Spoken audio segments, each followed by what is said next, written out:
Okay, sorry about that. I'm back. So the debate was last night, and to be honest with you all, I didn't even know there was a debate. I didn't know that there was a GOP debate. I was completely, oblivious to the fact. Although I was texting with Larry Elder earlier in the week and last week as well. He actually texted me and told me that he was going to be on the Breakfast Club. He texted me like 2 or 3 days before, and I told him, "Hey, don't hold back. Make sure you go all in on Charlemagne and crew over at the Breakfast Club." And he texted me back, "I'm not going to hold back. I wouldn't do anything. I wouldn't even think of such a thing." And sure enough, he didn't. The interview went viral. It was a huge cultural moment in the United States. And so we talked briefly after his appearance on the Breakfast Club, and he was telling me that he's trying to get on the debate stage, that the RNC is giving him trouble, that he needed to raise X amount of single donor donations, and he needed to check off another list or some other boxes in order to qualify to be on the stage. And he has checked off all of those boxes, but for some reason the RNC was still preventing him from taking the debate stage. And I have my own reasons as to why they would do such a thing. Maybe we'll get to it later on in the show, maybe not. But that's how that ended up happening. But I was thinking that the debates aren't going to be until, I don't know, maybe October or November. But sure enough, we had one last night. And so I was doing a lot of driving last night. I decided to put it on my AirPods, and I listened to it. I didn't watch it. I did listen to it. And, I posted on IG earlier today, my first impression when listening to the debate, namely the fact that whenever they were announcing each politician at the beginning of the debate, there was this kind of rambunctious cheering coming from the audience at each name that was being called out. And I thought to myself, wow, it's bizarre that people are cheering for politicians much the same as you would cheer for a sports team, or much the same as you would cheer for a celebrity at a concert of some sort. And so to me, again, just super bizarre that people would cheer for politicians. I mean, politicians. It's just the craziest thing to me. Here to discuss this with me is Miss Layla Gray. Let's see if she's ready. How are you, Layla? Hey, how's it going? Good. Thank you for joining me this evening. So I was just talking about how bizarre it was. I don't know if you watched the whole debate, but how bizarre it was that people were cheering for politicians, at the introduction time, much the same as you would cheer for like a sports team or something like that. I understand being a politico. I understand being like infatuated with politics, things of this nature. But to me, like, the more I study politics, the less impressed I am with politicians, the more suspicious of politicians I am. And, I become less and less of a political fanatic, if you will. Explain to me, if you can, this kind of infatuation where people treat politicians much the same as they would a celebrity, much the same as like we live in some kind of monarchy or something like that. I mean, have people forgotten the fact that we live in a constitutional republic? Yeah, I really enjoy. Did my audio? Can you hear me? I can hear you now. Yeah. Yeah. Okay, cool. Sorry. Yeah, they definitely enjoy the whole popularity and the celebrity culture around, politics and what it's garnered, and it's a fun thing to do. It's a fun thing to talk about. It's become an obsession. Like, people want that. They want that voyeurism. They want someone who can be their friend or they can relate to. Obviously, politicians are less relatable than celebrities, but it's still someone they can like grasp onto Mm-hmm. and gossip about and do all the normal things. I honestly, I don't get it. I feel like politicians are a step above sex workers in a sense. They're very pay for play. Mm-hmm. So anyone who's in a position like that, like a career like with that type of dynamic, it's hard for me to like have this have some type of overwhelming emotion for them or some type of obsession, because it's like Yeah. they're for everybody. Yeah, that's actually my first time hearing the comparison between politicians and sex workers, and that's actually so on point because if you think about it, the whole, I guess, allure, if you will, or temptation of a sex worker is the fact that they are tempting, you know, they are seductive, and they cause the consumer of their services to feel like they are special, to feel like they're the only man in the world, this, that, and the other. And so that's part of their charm. And then, of course, they take the poor lad for everything that they have, and rightly so. They deserve it. Um, Well, it now it's not just it's not just boys, it's girls yeah, too. right, yeah. But your analogy stands because politicians are the same way. A well-groomed politician has the same degree of seductive skill as a quote unquote sex worker, in that they're going to tell you what you want to hear. They're going to make you feel like you're the most important person in the country and all the things, only to win your vote and then to get into office and then totally screw you. Hmm. So yeah, that's a very on point analogy. Did you come up with that on your own, or did you hear someone else say it? No, no, that's totally me. Because I mean, it's just if you think about the mentality, because people get so upset about it, and they just are, they get in their feelings. Like, I can't believe they didn't really love me. It's like, but come on, What do you expect? it's pay Yeah, for play. Like, right, it's the same mindset. right. One of the things that I've noticed, because I posted an IG reel where I was pointing out the weirdness of people celebrating politicians like they would, their favorite quarterback or what have you. Um, and I noticed that there were people in the comment section who were agreeing with me. Not everybody, but there were people who were agreeing with me, but saying, but Vivek is an exception to the rule. He's an outsider. He's No, great. And so for he's me, their it's like, king. he's their king. So for me, it's like, I didn't do a deep dive into his background, but I did enough to be convinced that this guy is not who he says he is. What are your thoughts on Vivek Ramaswamy? Okay. So let's break this down a little bit.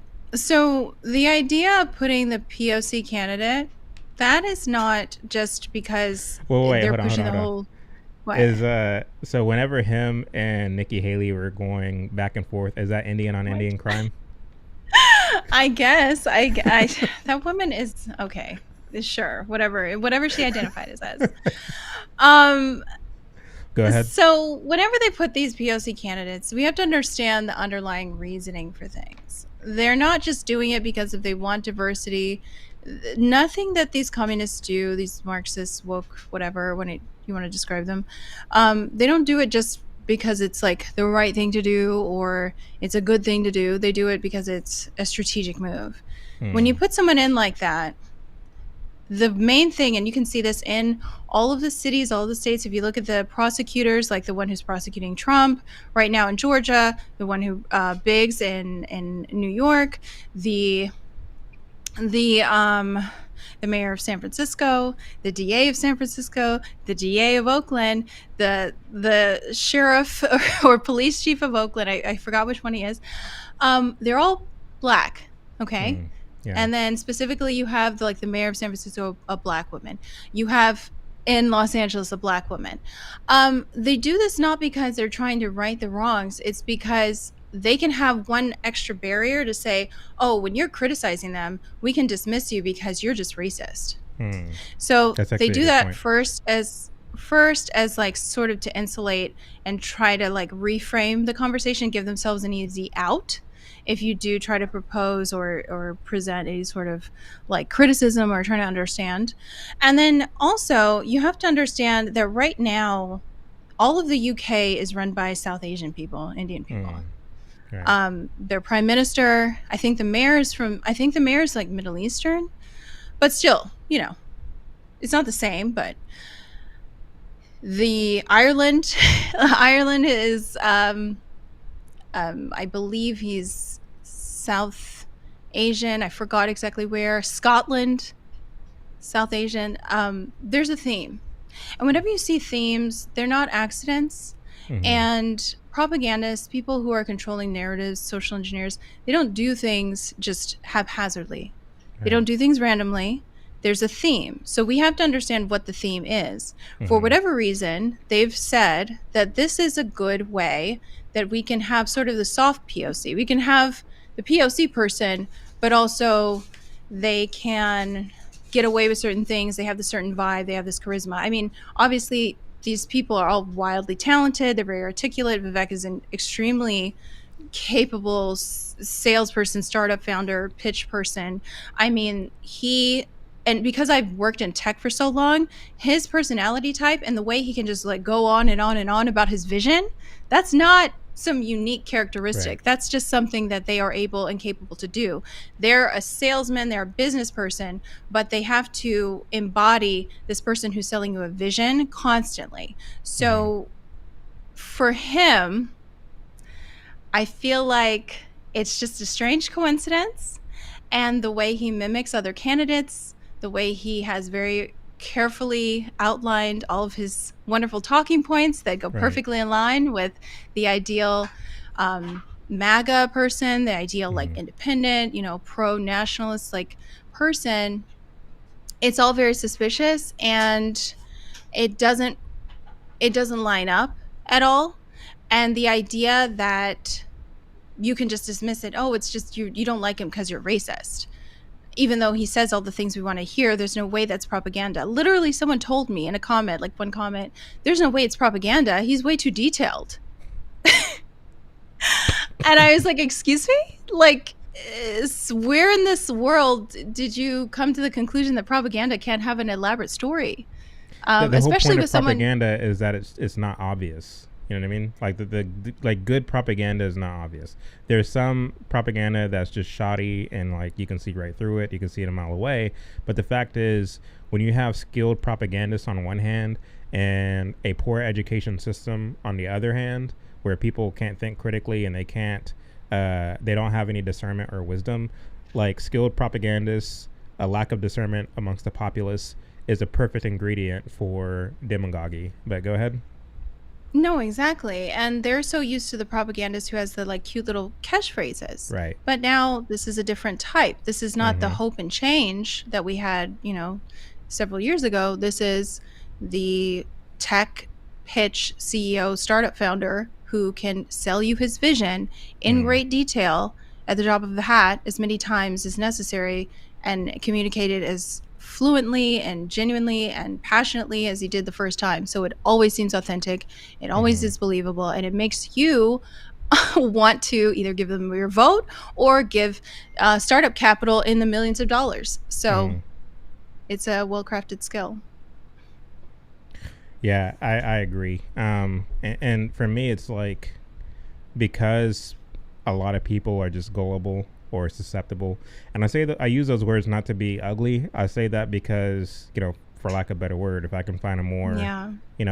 a softer blow way to say it, then I will. But it's like for a lot of people, they're very easily impressed, and as Mm-hmm. such, you see a lot of content out there on YouTube, on IG, and others singing the praises of Vivek Ramaswamy, not because they've researched his background and checked, see if he's passed the smell test, but because of something he said. Like he literally gave us a soundbite on this interview or that interview, Breakfast Club, whatever, and people are impressed by his ability to deliver a soundbite, and it's for that reason that they are putting him up as a competent candidate to be president of the United States. And for me, it's like, okay, my hat goes off to the skilled propagandists for their ability to shape public opinion, to move the masses in their favor. My hat goes off to them for that reason and that reason alone. But, I'm not going to join anyone's bandwagon uh, merely because they have the ability to deliver a good soundbite. Like, what are we doing? And the fact is, as Benjamin Franklin once said, that, you have a republic if you can keep it. And the fact is, the reason why we're losing a grip on our republic is because we're so easily manipulated by Yeah. propaganda and by, again, individuals who have mastered the art of telling us what we want to hear. And it's to the extent that we, oh yeah, he said something I like, we completely let our guard down, we completely give them our vote, we completely give them the keys to the castle, so to speak, and then we wonder why we're losing our country. It's the damnedest thing. It So. is, and it's the constant need to just find comfort, Mm-hmm. find the nice guy, find the guy who seems like it won't be a challenge. They wanted DeSantis because of that. Oh, he's nice. He's not going to offend people. He's not going to make people upset. These people are trying to exterminate you. Right. Like, excuse me.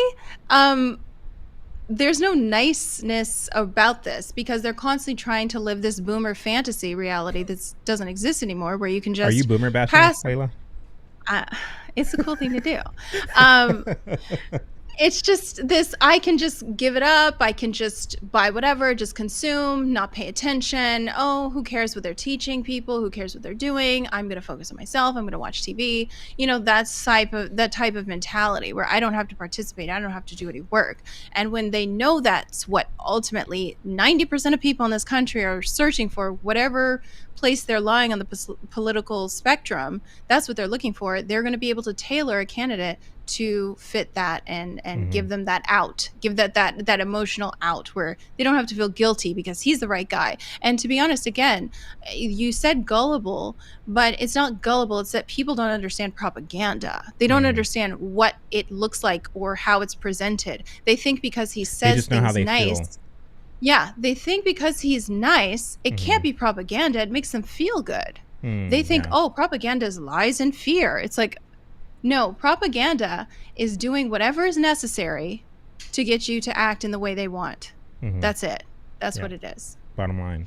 I like the observation that you make regarding the putting up on a kind of political podium or political pedestal, quote unquote POCs, in order to push agendas.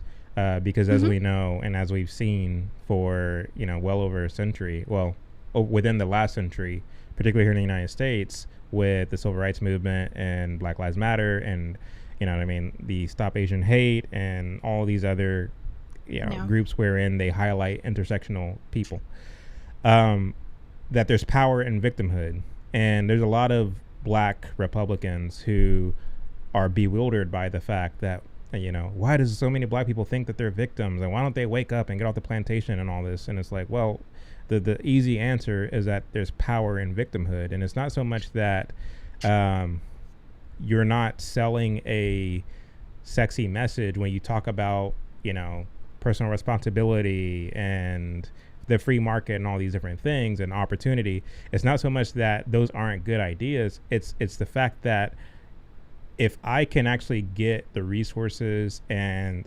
housing and healthcare and all the things, not from the merit of my hard work, but from the notion that because I'm disadvantaged and because I'm black, it's going to be given to me via legislation, then I'm going to choose the latter because I don't have to work for that. And so there's power in victimhood, where you get entitlements and you get free stuff and you get sympathy. You get the sympathy from the larger society, because we do live in an age of virtue signaling, where it's cool to virtue signal. It is spiritual in many people's eyes to Yeah, virtue it's the signal. ritual. Yeah, it's a ritualistic thing where they get some kind of, they feel that they get some kind of cosmic reward for virtue signaling, for being a liberal, for being progressive. And so when you have the larger society, or those who are within the larger society, who feel like they are getting some kind of cosmic reward for virtue signaling, mingled with the fact that those who are a quote unquote POC, kind of subconsciously falling for victimhood narrative because they get to benefit some way somehow from being oppressed, although they can't point to any tangible way in which they are oppressed. It creates this kind of political environment wherein the more that you cry, the more that you grieve, the more that you complain, the more we move toward this kind of agenda of deconstructing Western civilization. And so it's interesting to hear your particular take of, putting these same kinds of POCs of, although you call it a soft POC, Well, the Indian people are like the soft POC. The They're Indians, not right? super POC because They're just they not white. integrate really Yeah, well. right. Yeah. So you but it's the same concept that, you know, it becomes this kind of wild card that you can keep in the back of your pocket anytime you're in a crisis moment where Mm-hmm. where it's convenient to bring up one's race or bring up one's intersectionality in order to get something across the finish line, so to speak. Whereas a white Yeah. politician doesn't have that same wild card. They don't have that same kind of safety card, if you will, to use their identity to push a particular policy. And so it's a very, touche, not touche, but, kudos on their part for being able to figure out and outmaneuver society with these political Yeah. jujitsu moves, So, Yeah, they understand. They understand a lot, and they understand, and they're willing to go to places that unfortunately conservatives are not willing to go, which is understanding how human beings work fundamentally. You have to be able to understand these things. You can't just dictate to people from the top down. You have to understand what's going to pull their emotional strings, what's going to pull their levers.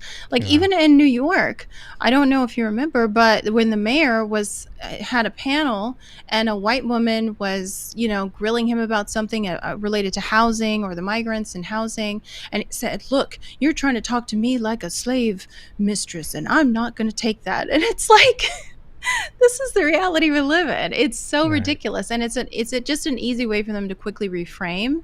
And because people don't understand that tactic, they get caught up and they're like, "Oh, I'm not racist," and they start defending themselves rather than pursuing whatever the original argument was. Great point. I didn't want to play this. So don't clip. apologize. I did want to play this clip from Vivek, where he sounds eerily like Their king. Obama. Their king. Their king. He sounds eerily like Obama their king. and Chris Christie, who I'm not a fan of, but he points out the similarity. No, he is. He's a Republican Obama. Right, exactly. Why should voters choose you over more experienced politicians on this stage? You're basically, a blank slate for people. You're 38 years old. You've said that you only voted in 2 presidential elections before this moment, this political race. So first, let me just address a question that is on everybody's mind at home tonight. Who the heck is this skinny guy with a funny last name, and what the heck is he doing in the middle of this debate stage? I'll tell you, I'm not a politician, Brett. You're right about that.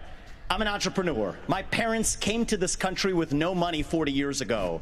I have gone on to found multi-billion-dollar companies. I did it while marrying my wife, Apoorva, raising... Apoor what now? Stop! No, we can't go there. our 2 sons, following our faith in God. That is the American dream. And I am genuinely worried that American dream... I said which God? I'm worse. I'm serious. That's xenophobic. Layla, you can't do that. No, it's not. I'm serious. I'm genuinely curious. But anyway. Okay, that's worse. Not exist for our 2 sons and their generation unless we do something about it. And I do think Brett is going to take an outsider, because for a long time we have professional politicians in the Republican Party who have been running from something.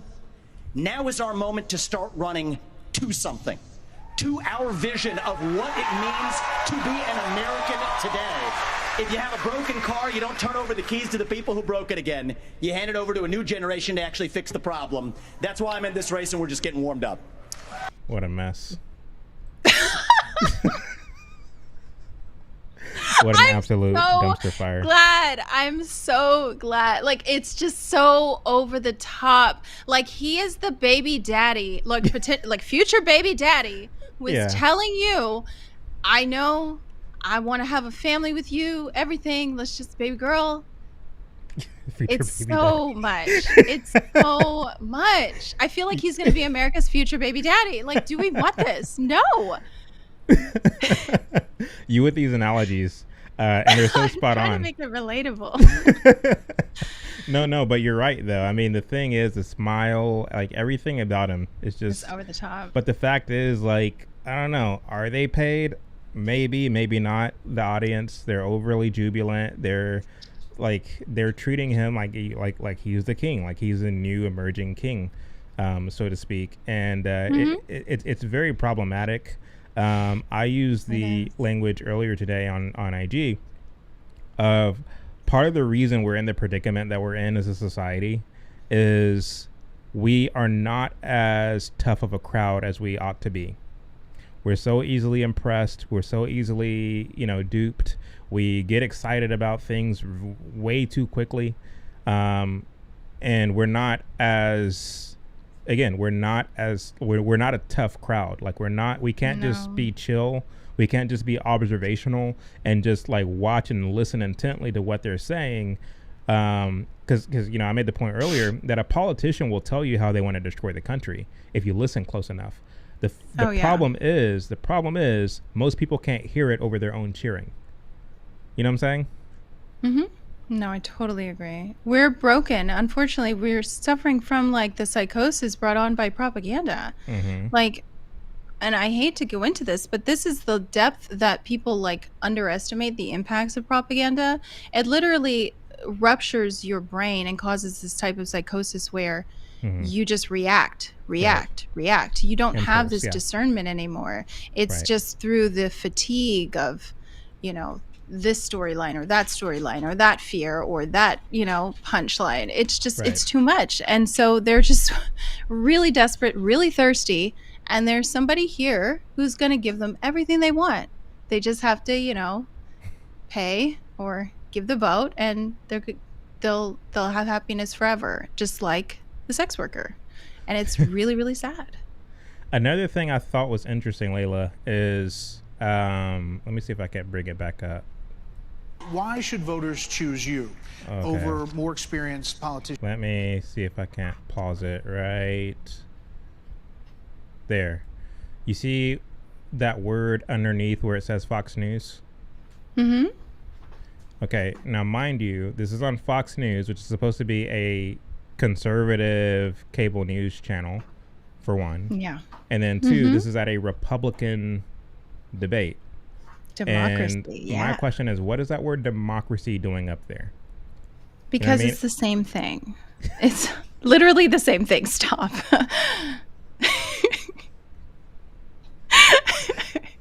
You're being sarcastic, right? Yes, I am. Okay. I thought you were. Your humor can be a little dry sometimes, drier than mine. I try. Which is weird because women don't typically have dry humor. It's really impressive. Honestly, it's really good for people, especially men. It's really good to have. Yeah. And women get it as well, because they like bitchiness in general. But for guys, yeah, it's impressive for them. Right. It works.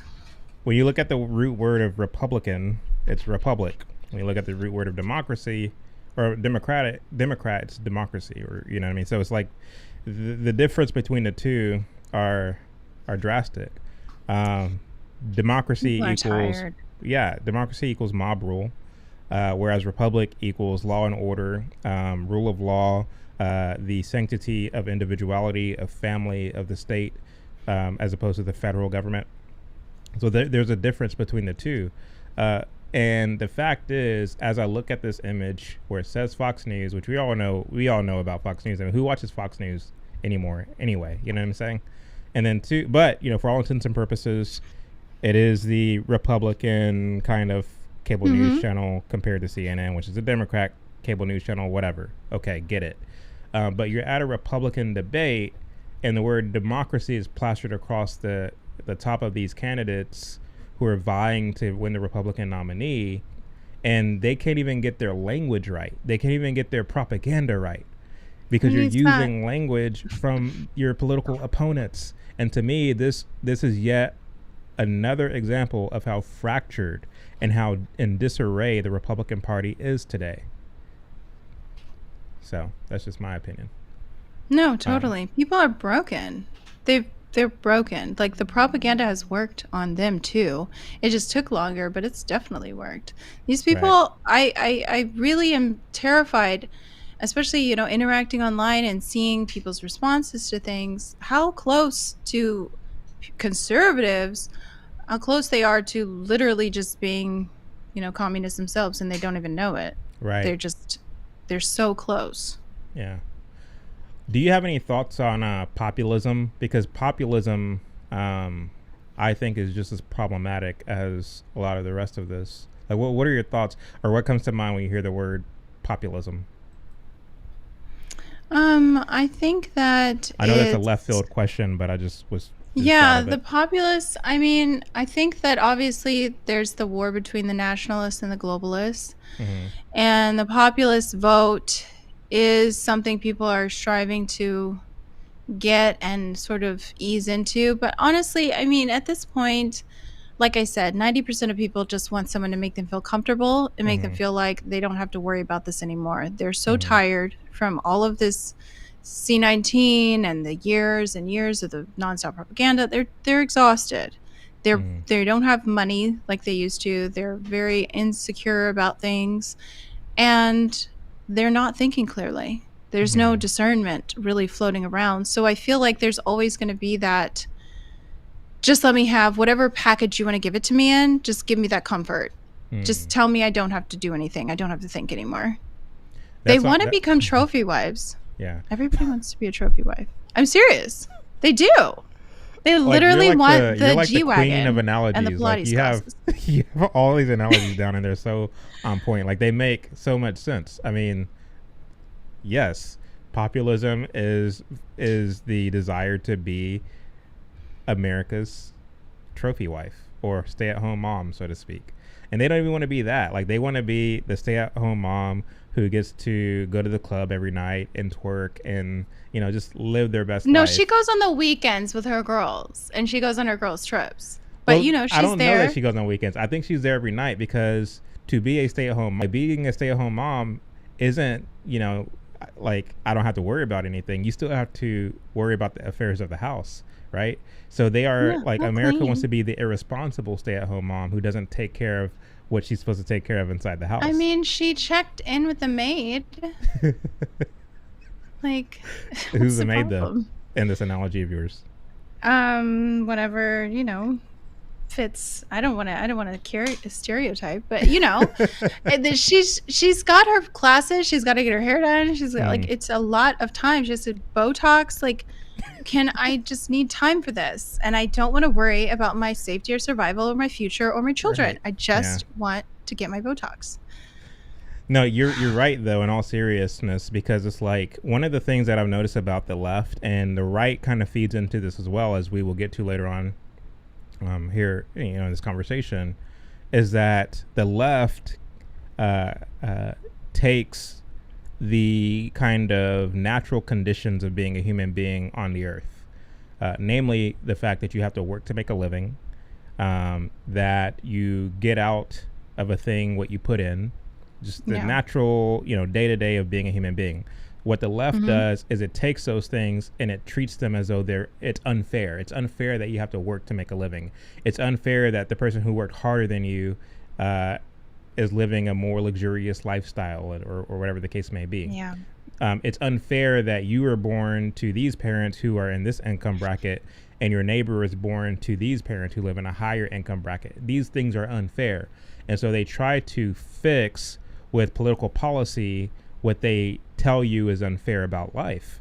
Whereas those who are conservative on the ground level understand that, life is, life is not exactly going to be easy, and we all have to suffer through, the burden of being a human being on the earth.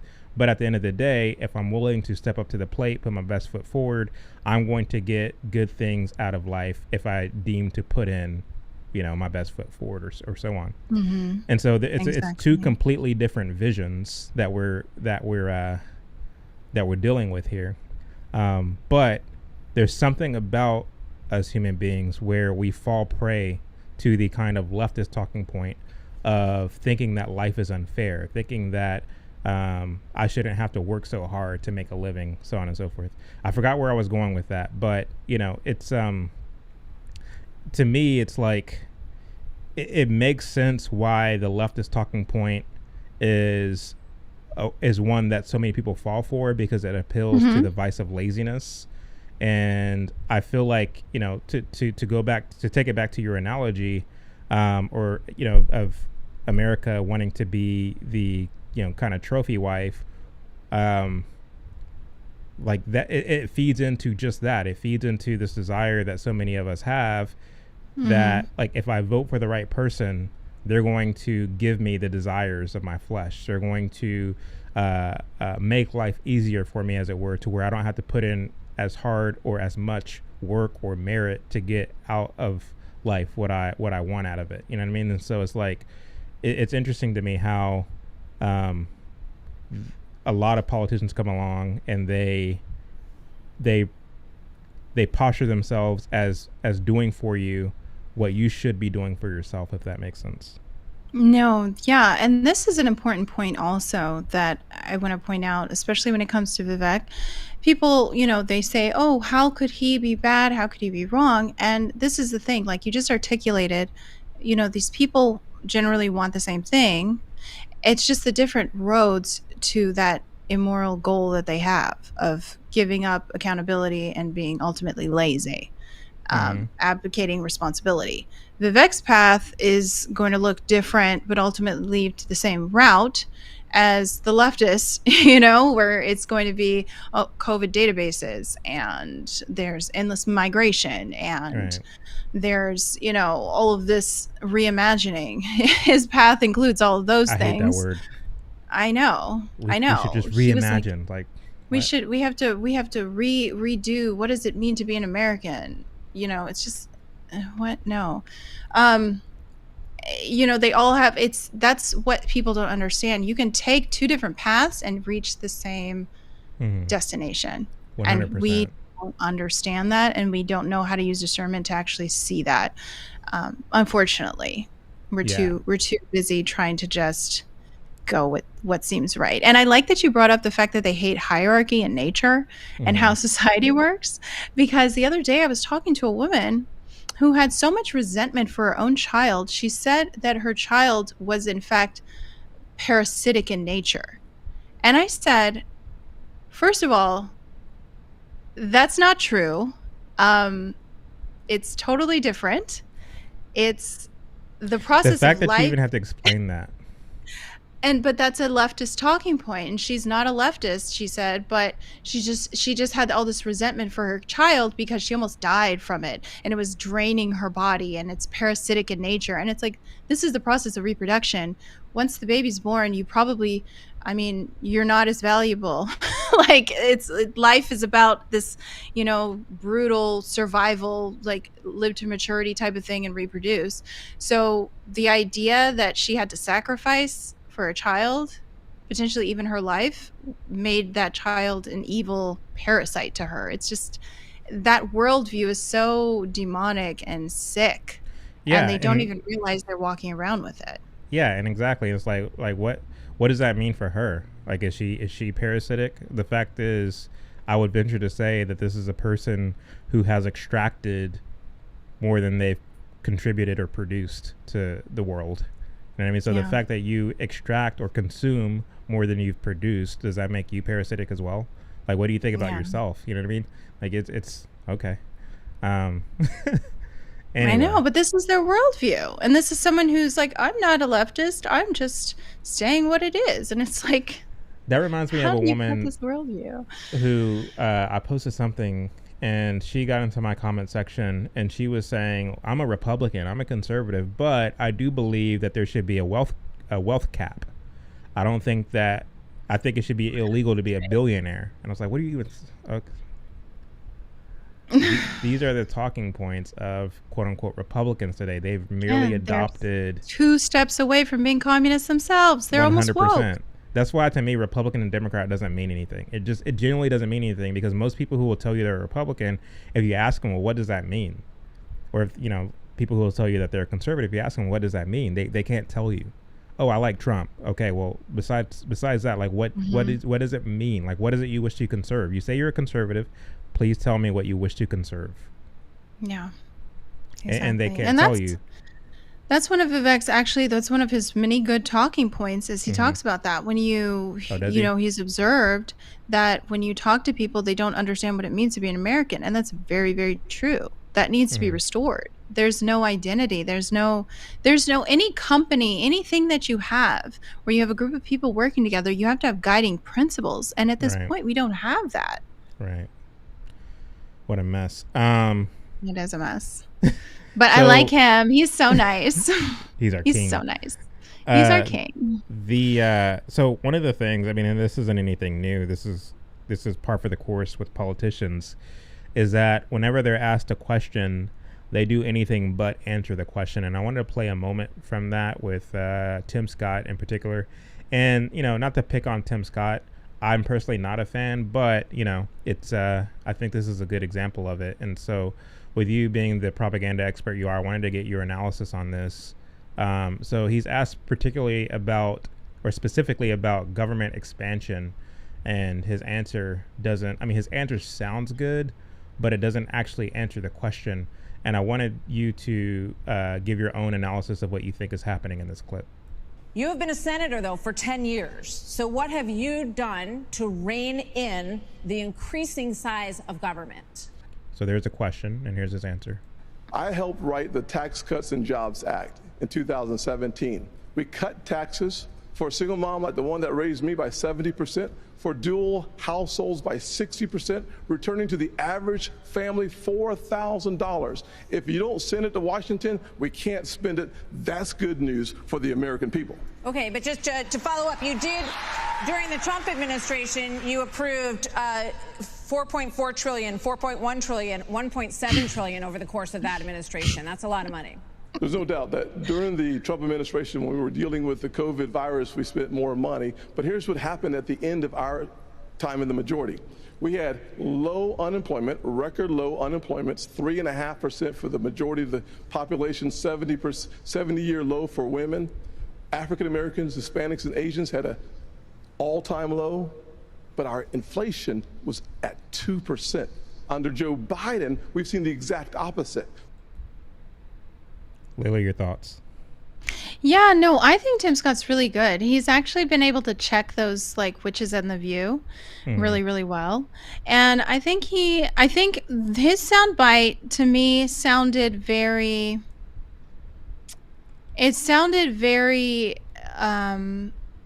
direct with the single mothers. He was personifying everything and every action he did. He made it a person.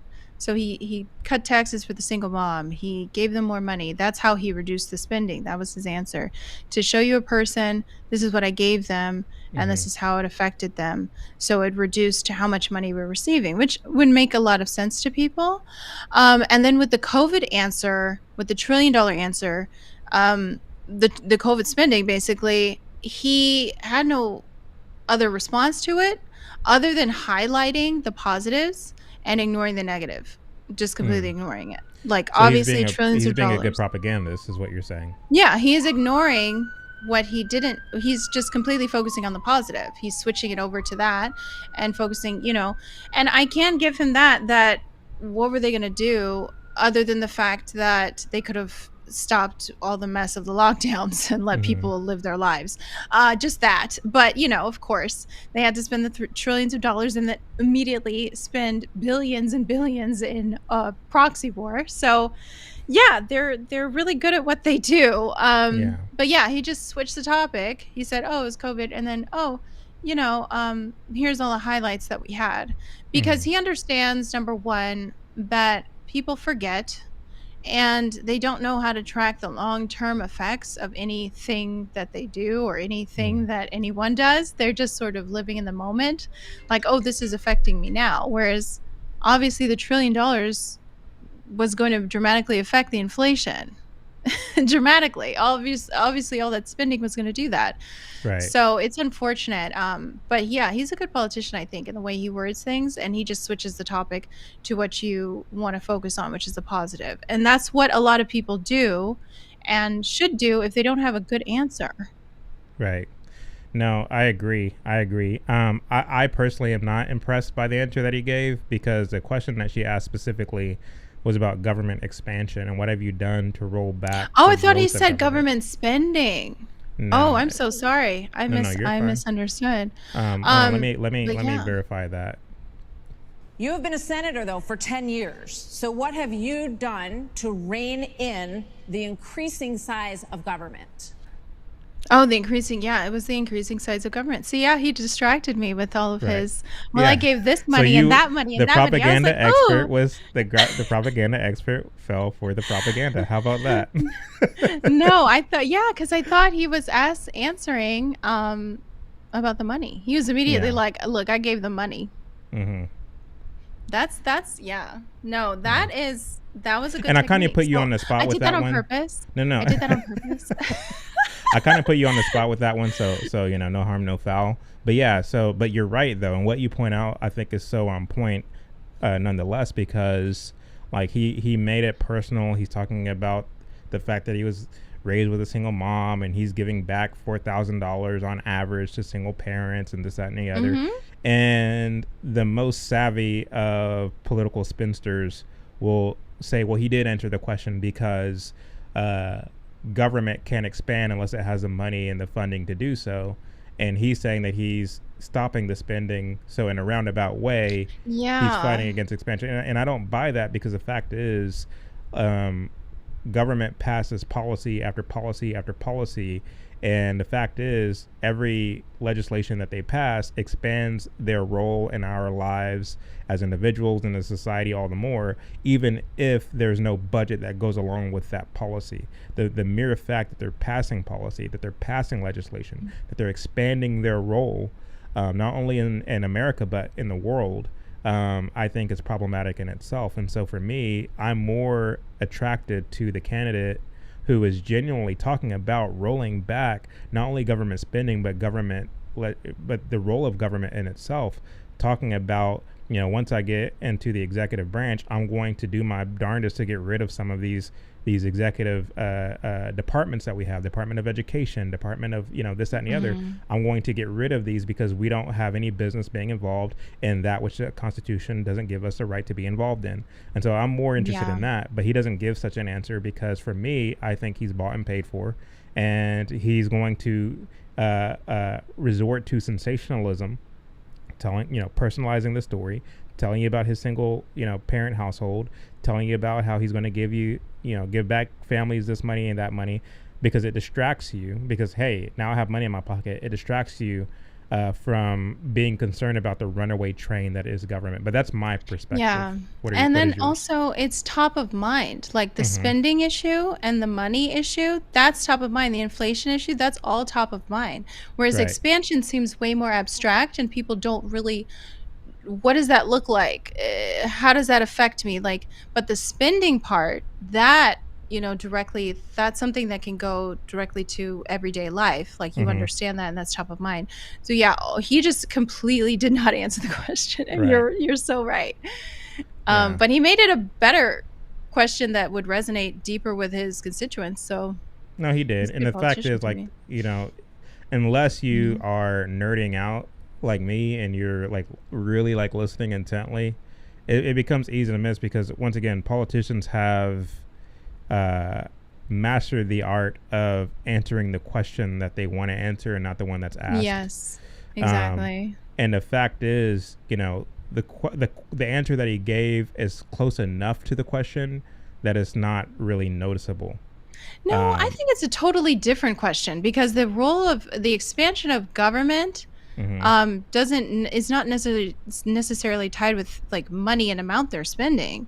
I think it's more just how much regulation and how much infrastructure and how much you are being audited by, like, let's say the IRS or something like that. So I feel like that question would have been like way more challenging for him to answer. So he just jumped and went to spending.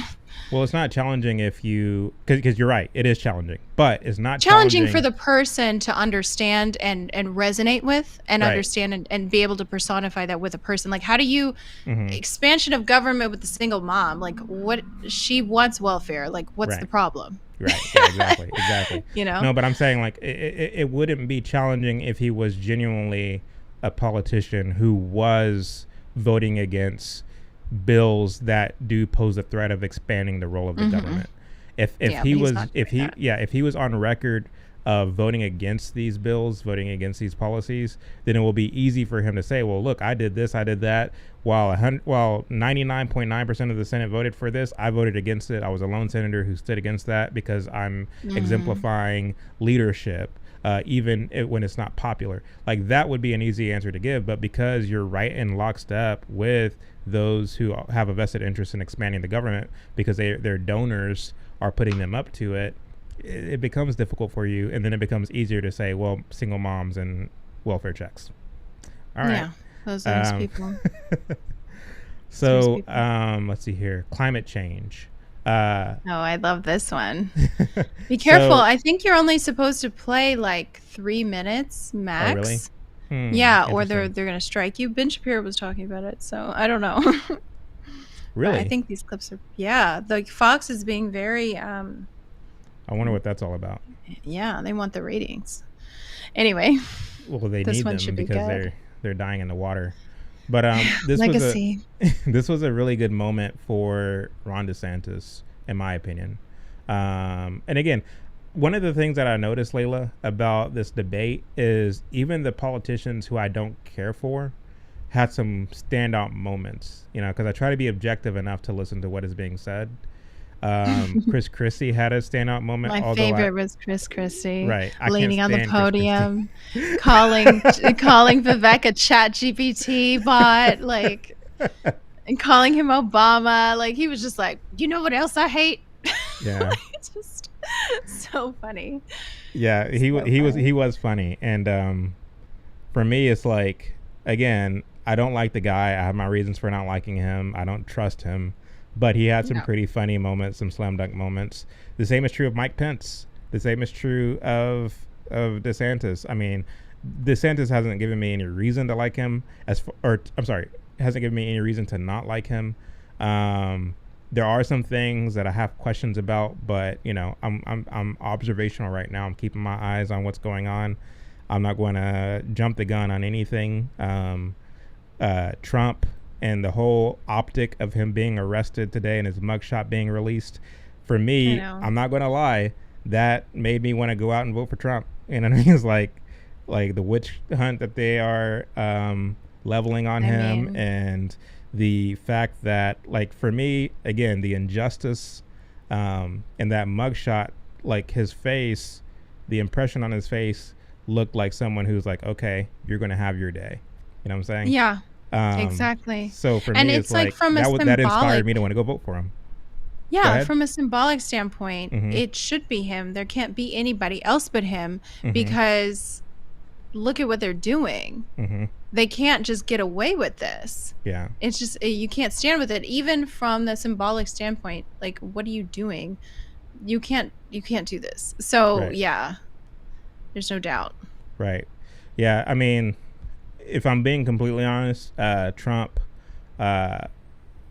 is the guy. Like, if the election was held today, I would vote for Trump. But again, there are some things that Trump has done and said over the past 6 months that I don't think are smart moves for someone who wants to be president. Arrests and indictments notwithstanding, his continuing to double and triple down on the decision that he made with regard to spending in the last year of his presidency and Operation Warp Speed and all the things. And I get it. Public opinion being what it was, with being vulnerable to the scare tactics of the media, of the danger of COVID and all the things, he was kind of backed into a corner. I get it. At the same time, we're talking about the highest level of leadership in the world, the presidency of the United States. And you have to exemplify leadership, even with polls, even with public opinion. Yeah, and I think that's a debate to be had. However, I feel that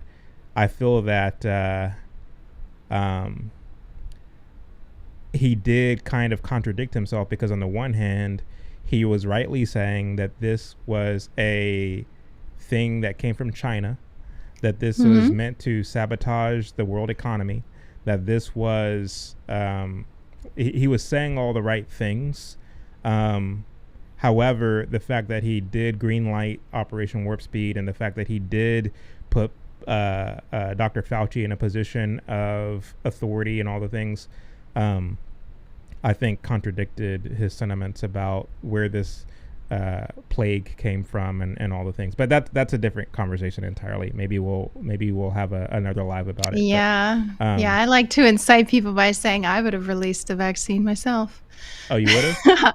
I would have 100% because he gave people the option. He said this could all be over by April. This could all be over by Easter. And people said, no, we don't want to end. We don't want to do it. We want to keep this going. And we're not going to open up or restore any sort of normalcy until we get a vaccine, which is what the media said. And they said that would be like a 5-year thing. So they were going to shut down the economy for 5 years. And honestly, it's like, what are you supposed to do? Like, he can't control the propaganda. I've seen the propaganda machine myself in person, how it manipulates. So I really do understand how difficult it would be to try to steer things away. And we have to remember, they literally said that hundreds of thousands of Americans were dying. So, like, it was so over the top in insanity. I would have totally released it. I wouldn't have mandated it, but I would have been like, fine, you want it? Here you go. Take it. Yeah, I don't know. I don't know about that. And maybe that's the reason why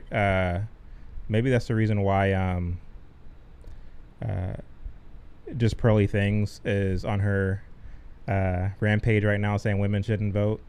No, I would release it because you're not their parent. They have a right to choose. If they want to choose, they have a right to choose. However, the fact is, vaccines, and we all know that the FDA is a nightmare and corrupt and all the things. So their word is not to be trusted on anything.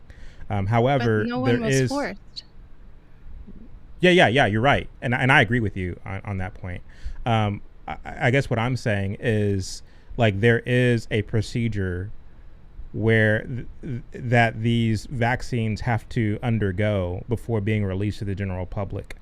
And so the fact that we made an exception for this vaccine, not based upon facts, but based upon sensationalism put forth by the mainstream media, who Trump is known for owning, known for putting in their place, known for calling out their misinformation and their hypocrisy and all the things.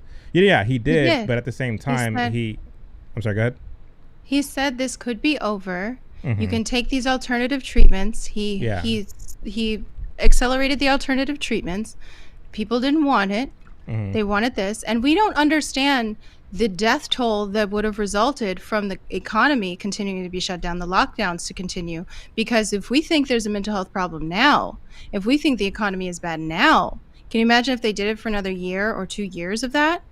It would be literal zombie apocalypse. Like, people would have just continued to get worse and worse and worse. We would have literally the amount of long-term damage from the masking that children are facing with their delays in speech development and other delays in development. That would have had long-term repercussions. So every month it went on was fundamentally going to impact us for decades to come, and we just don't see it. So that's why I say, they had a choice. And, God tests us all the time. No, I mean, sometimes you got to give the mob what they want, Yeah. And he never mandated it, so I can't really. He never mandated it, but again, like what you're explaining right now, Layla, is something which makes sense, by the way. I've yet to hear him put it that way. You know what I'm saying? Well, he can't. He's not going to do that because why if not? If he says anything to backtrack on the vaccine, then we have all the data showing all of the. But what you just said, is that backtracking on the vaccine, or is that it is? No. If we explain things or if he opened up a little bit for doubt around the efficacy and the safety of it, number one, he would be attacked by the medical establishment, and then they would be able to shift all of the data and all of the proof of the injuries and all of the messiness around it, and all of it will be shifted, and he can take all the full blame of it.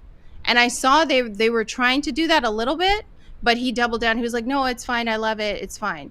And so I would never backtrack. I would never say, oh, was it good, or I'm doubting it, or this or that, because we have the data. We have everything showing, and they already blame him for it as it is. They say that he was, bad enough as it is. So I wouldn't backtrack on it. I would say, yeah, it's great, whatever.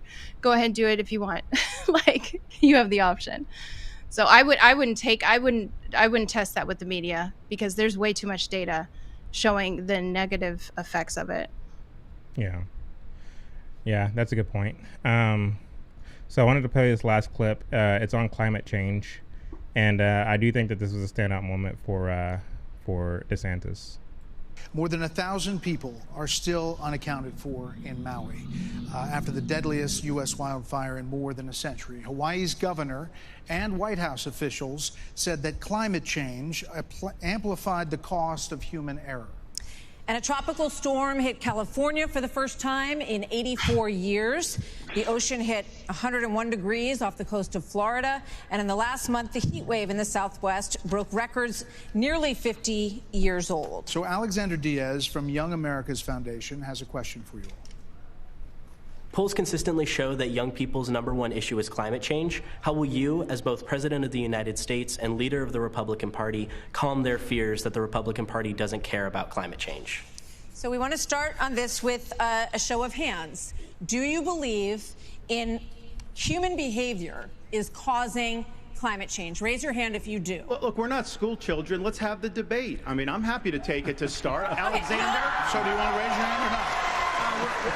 I don't think that's the way to do. So let me just say to Alexander this. First of all, one of the reasons our country's decline is because of the way the corporate media treats Republicans versus Democrats. Biden was on the beach while those people were suffering. He was asked about it. He said no comment. Are you kidding me? As somebody that's handled disasters in Florida, you got to be activated. You've got to be there. You've got to be present. You've got to be helping people who are doing. So anyway, I got to stop it because of the little 3-minute rule, but so that's like good, to me, one of the things that bothers me about these Republican debates is raise your hand if this, that, and the other. So basically the scenario is a leftist talking point is asserted. Everybody in the room knows that the very dissemination of said leftist talking point is disseminated with the presumption that it's common knowledge. Of course it's common knowledge that there's climate change, and of course it's climate change or common knowledge that it should be okay for children to transition, and of course it's common knowledge that everybody believes that abortion should be legal. And so they presume that it's common knowledge that X, Y, and Z is a thing, and then they say, by show of hands, how many Republicans disagree with this common knowledge thing? And the whole thing is to make the Republican Party look weak and like they're behind the times. And only a good, progressive-minded Republican candidate believes the science and believes what everybody else believes. So that to me seems to be the tactic of the whole raising your hand thing. And I believe that Ron DeSantis called it out. What say you? Or do you see it a different way? I totally agree. Like, framing everything in your talking points around the leftist narrative is ridiculous and admits defeat and admits that they're correct off the bat. So yeah, I think he did a great job with that. He sounded strong. He's just like, I saw this wonderful tweet where someone was saying that he looks like he's on the verge of a nervous breakdown and about to have a Joker moment. And like, even with that, he felt like, oh, he was so enraged. And Mike Pence was like, so yeah, he's got to calm down.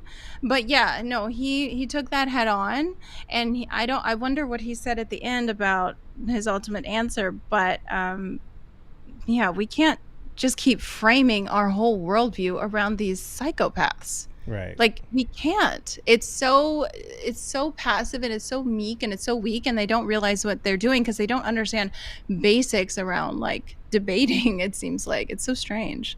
Yeah. Mountain Woman said it's not a dualistic point of view, sir. I guess she's referring to the climate change question. And for me, it's like, okay, it's interesting that, it's a climate crisis. Please the left stay up on the terms. It's interesting to me that like how the left, they go on about climate change and human activity is defecting the climate, so on and so forth.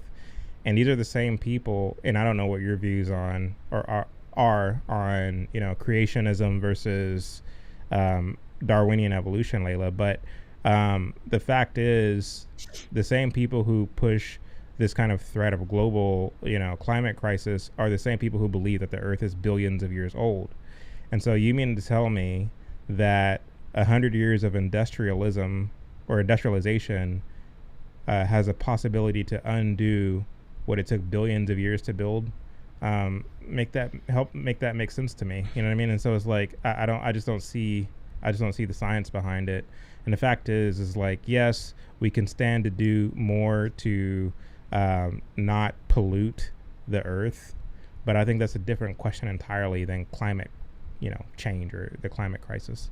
And the fact is, we don't need to push worldwide policy that will link us together as a globalist, borderless nation to fight quote unquote climate change. And so again, it's a very nuanced conversation, and I'm not saying that that's the point that you're making, Mountain Woman. But yeah, for me, while I do agree that it's not as simple of a debate as many people make it out to be, at the same time, to the extent that you do have a kind of binary between those who say it's a climate hoax and those who say that it's a climate crisis, I don't buy the narrative, particularly that's pushed by those who are the alarmists on the climate crisis side of the spectrum, if that makes sense. So. Mm-hmm. Yeah, no, they usually do the two truths and a lie sort of thing. We do have an environmental problem. We have pollution. We have companies who are polluting the groundwater. We have governments like here in California where they just dump the water into the ocean. They don't preserve it or, you know, fill up the reservoirs because, oh, look, having a drought actually makes you a lot of money.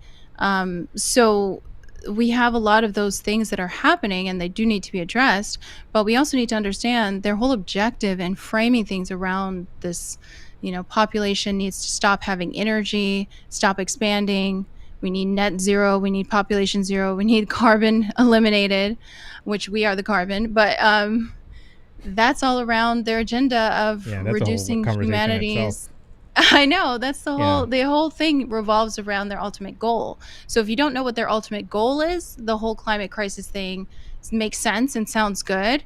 But once you understand their ultimate goal, you can understand the woke doublespeak, and you understand what they're actually saying is they want to put you back in this they want to put you into a neo-feudalistic state where you're just basically in your 15-minute cage and tiny home cage, and yeah, you eat bugs. Like that's their objective. It's not about actually fixing the problem. They never, communists, the woke, Marxists, whatever, they never fix anything. They only can destroy and break things down. 100%. Well, you have the last word. I'm going to leave it there. But thank you for coming on and discussing this with me. We should definitely do another live. You brought up a lot of interesting points that I think are worth fleshing out in more detail. So yeah, I'd love to have like a real like Trump debate with people. That would be really fun. Like I would get really aggressive. I don't normally get aggressive, but I just would love it because it's so shocking for people. They're just like, what? Oh my God. So Trump's your guy? Children. I do think that he did a really good job with like that whole situation. And I think I can only imagine what I would do in the situation. And if I tell people, hey, you know, we don't have to do this, and they like say, no, we want to do it, I would be like, okay, fine, go ahead. Like, that's what you want to do. I'll just try to mitigate it for all the people who are sane as much as possible while you blow this up. Yeah, I agree. Mountain Woman says, let's see here, pollution is real, but they want to use these things as a cop-out for their negligence. I agree 100%. Well, cool. Well, I'll let you have your evening back. Thank you again for coming on. Appreciate it. For sure. Talk to you soon. Have a good night. Bye. Bye.